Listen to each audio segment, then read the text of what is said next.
ma présence ici participe d'une démarche citoyenne. En tant que citoyen, j'estime que j'ai le privilège de prendre part au débat qui concerne mon pays et au-delà de mon pays, le continent. J'ai remercié les personnalités ici et je voudrais me concentrer sur le président Bruno Amoussou qui ne rate aucune occasion d'être le témoin de manifestations scientifiques. Il est présent dans tous les forats où on débat des questions de société. Je voudrais l'en remercier et à travers lui toutes les personnalités présentes ici. Ce que je voudrais donner comme avis sur le livre qui nous est présenté aujourd'hui, qui est officiellement lancé, puisque je n'en ai pas encore, je n'ai pas encore pris connaissance de son contenu et je le ferai. Je voudrais tout au début féliciter le père Arnaud-Éric Aguenounon, qui dans un environnement que nous connaissons a fait le choix citoyen de donner son point de vue.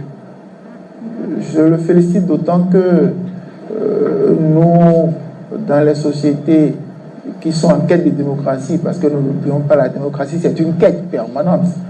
Et le président, le parrain de cette importante cérémonie, notre frère Dani Aïda l'a dit, et M. Poirier aussi l'a souligné en donnant l'exemple du président Trump aux États-Unis, qui pouvait s'imaginer le spectacle macabre que ce personnage nous offre depuis qu'il a repris la présidence des États-Unis. On se sent en plein cauchemar. Mais malheureusement, ça aussi, c'est la vie. C'est la vie.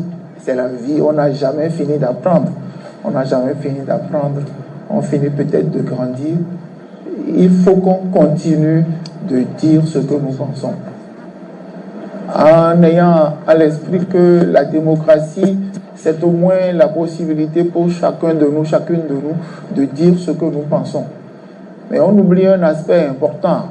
La démocratie, lorsque les gens ont la liberté de prendre la parole et d'exprimer leur point de vue, nous, comme citoyens, citoyennes, nous devons nous rappeler que nous avons l'obligation d'écouter les gens quand ils prennent la parole.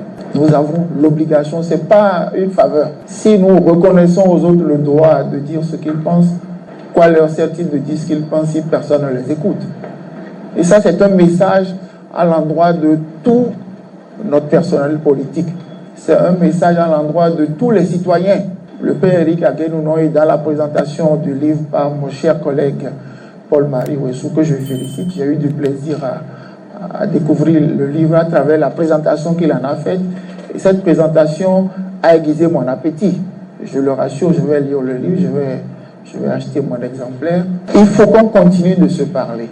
Le père Éric Aguenounon, dans la présentation du collègue Ouessou, il nous a fait comprendre que c'est une sorte de réponse à différentes critiques dont il a fait l'objet après la publication de ses livres précédents. Il l'a fait d'un point de vue du combat des idées. Il n'a insulté personne. Il n'a ridiculé personne.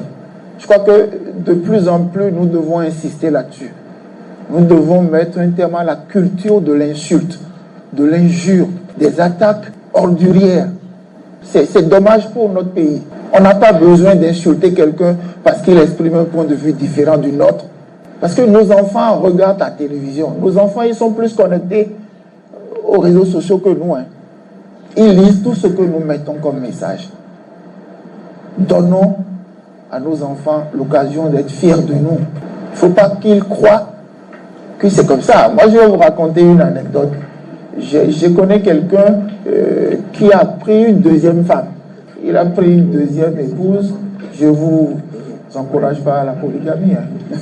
Il a pris une deuxième épouse.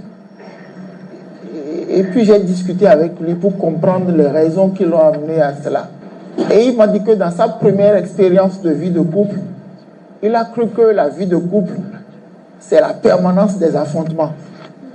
C'est ce qu'il avait gardé comme image. Et il a rencontré une autre personne dont le comportement est aux antipodes de celui-là. Et je lui ai dit, mais non, ton expérience, ce n'est qu'une expérience. Ce n'est qu'une expérience.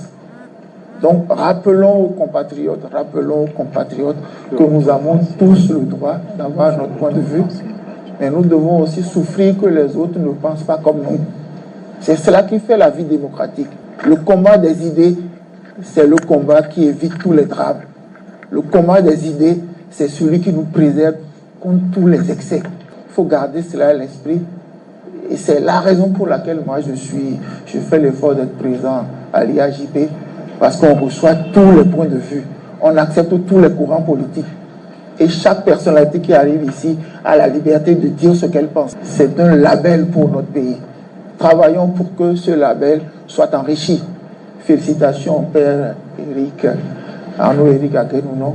Merci aux collègues Paul Marouessou. Félicitations aux parrains et félicitations à tous les acteurs de cette œuvre monumentale.